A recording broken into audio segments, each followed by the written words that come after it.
நாகப்பட்டினம் நகராட்சிக்கு உட்பட்ட 36 வார்டுகளில் சேகரிக்கப்படும் குப்பைகள் மேலக்கோட்டை வாசல் அருகே உள்ள நகராட்சி குப்பை கிடங்கில் கொட்டப்பட்டு மக்கும் குப்பை, மக்காத குப்பை என தரம் பிரிக்கப்படுகிறது. தரம் பிரித்த பொருட்களை பாதுகாக்க தூய்மை இந்தியா திட்டத்தின் கீழ் 42 லட்சம் ரூபாய் செலவில் இரும்பு செட் அமைக்கப்பட்டிருந்தது. இந்நிலையில் குப்பை கிடங்கில் சேகரித்து வைக்கப்பட்டிருந்த குப்பையில் திடீரென தீப்பிடித்தது. காற்றின் வேகத்தால் தீ மளமளவென பரவி 42 லட்சம் மதிப்பிலான இரும்பு ஷெட்டையும் விழுங்கியது. ஷெட்டுக்குள் இருந்த பொருட்கள் அனைத்தும் உருகி சேதமடைந்தன.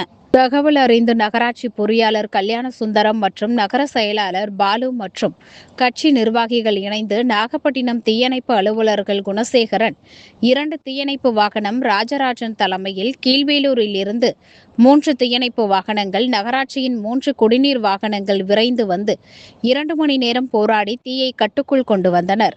தீ விபத்தால் அப்பகுதி முழுவதும் புகைமண்டலமாக மாறியதால் அருகில் வசிப்பவர்கள் வீடுகளை விட்டு வெளியேறினர். இந்த விபத்தில் ஷெட் உட்பட சுமார் 50 லட்சம் ரூபாய் மதிப்பிலான பொருட்கள் எரிந்து நாசமாகின.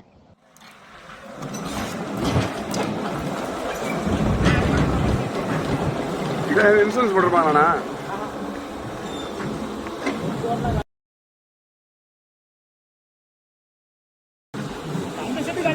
ஆமா ஆமா ஆமா, இதோட பாதிப்பு பாருங்க பாச்சா.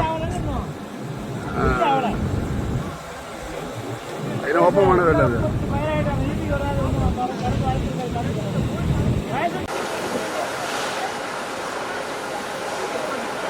அடிக்கிறாங்கல்ல, இங்க தண்ணி வந்துடும் சார்.